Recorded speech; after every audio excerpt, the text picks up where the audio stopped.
Welcome back, everybody. Our final guest of the evening has an extraordinary finger on the pulse of America and has helped ignite the grassroots across this great country to support politicians who implement strong conservative and common sense principles through policymaking. Jessica Anderson is the executive director for Heritage Action for America, and she joins us now. Jessica, great to have you back on the show. Great to be here. Thanks for having me and talking about these super important races heading into November, John. It's been a great conversation. And I've been thinking as I've been listening to everybody tonight, red tsunami, that's a word that Newt Gingrich used on my podcast a couple of days ago. He feels like America has made up its mind and they're done with the silliness in Washington. What are you seeing? You're right on the front line of the grassroots. What are you seeing and what are you hearing?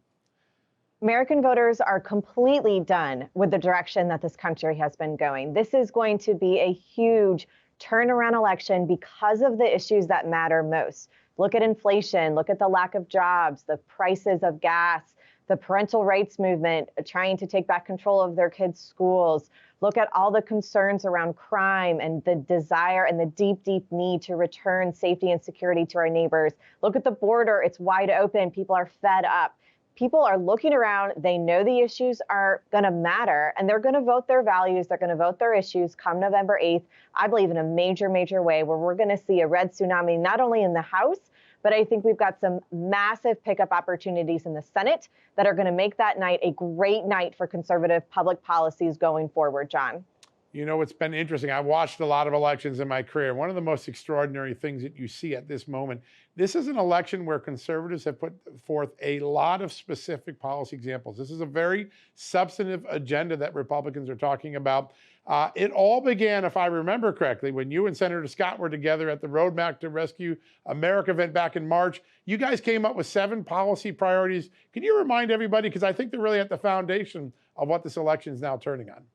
Yeah, that's right. You know, so many voters actually vote in contrast or in opposition to what's going on. But a lot of us, we want to know, what is the conservative majority going to be about? What are the big issues that will bring this wave forward and actually make up those HR 1 through 10s if we get the majorities back this November and have the chance to govern in January? So there are 7 big policy priorities that we have heard from voters that the grassroots cares the most about, that we think create this mandate. It's tackling big tech. It's empowering parents to make education choices.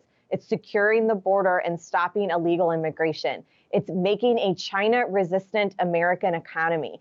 It's tackling inflation, adding jobs, getting the debt and spending under control. It's securing our elections. And then finally, it's protecting life.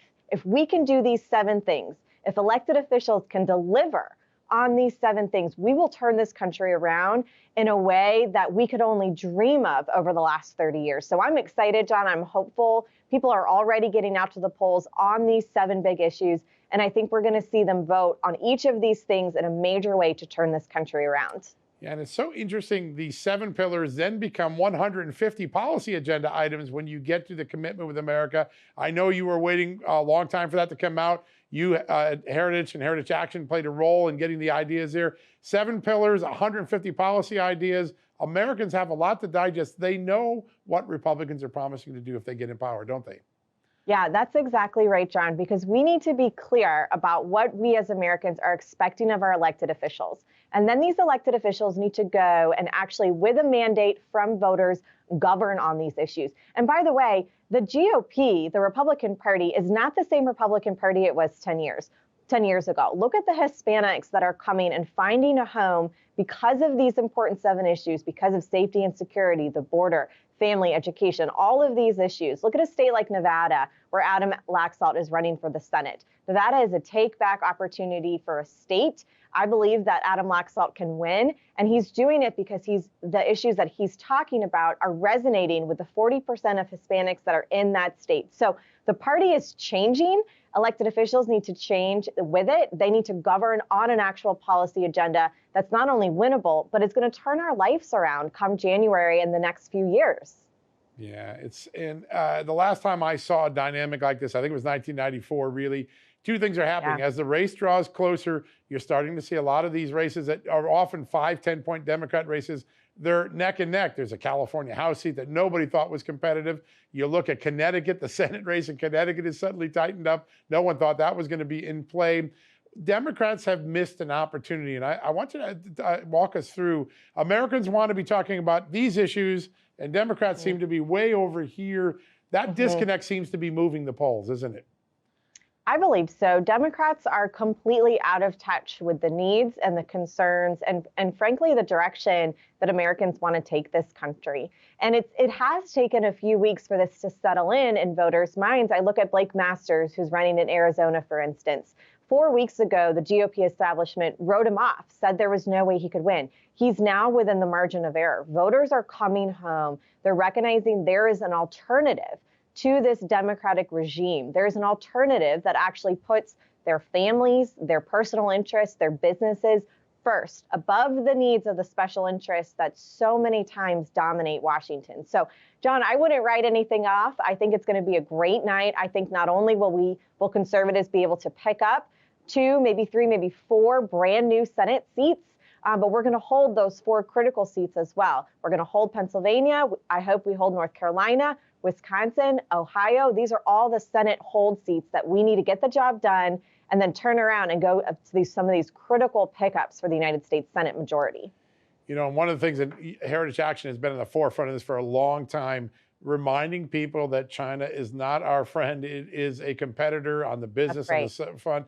More candidates than ever before are talking about the threat of China and what it means long-term and short-term for America. How did that dialogue get finally put on the front table?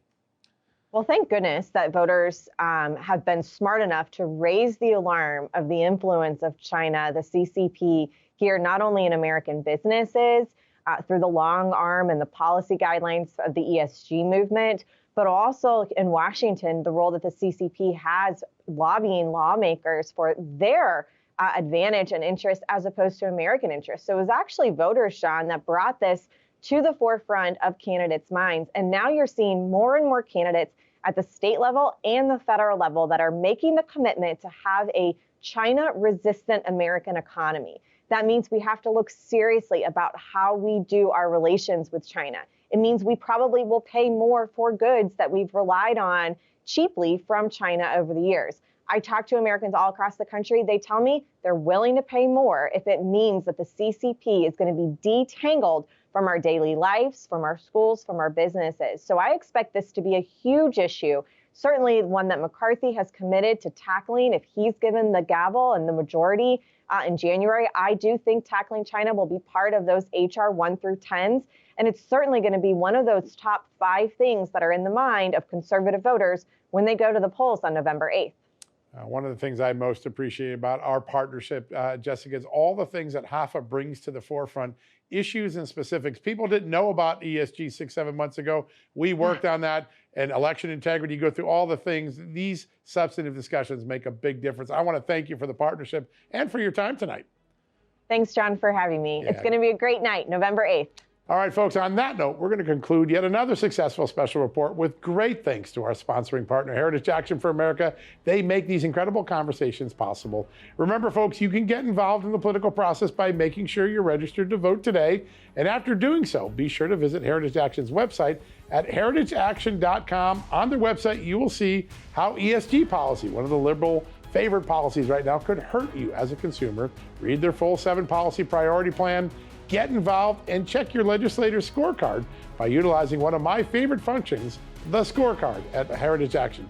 Once again, that's heritageaction.com to get further involved. I also want to quickly thank the Real America's Voice Network for allowing us to have these breakthrough conversations with so many leading experts around the country. We're committed to bringing you the facts so you can make up your own mind on the issues that matter. And with that, we ask that God continue to bless you and this extraordinary country, as he always has. Thanks again for watching, and good night.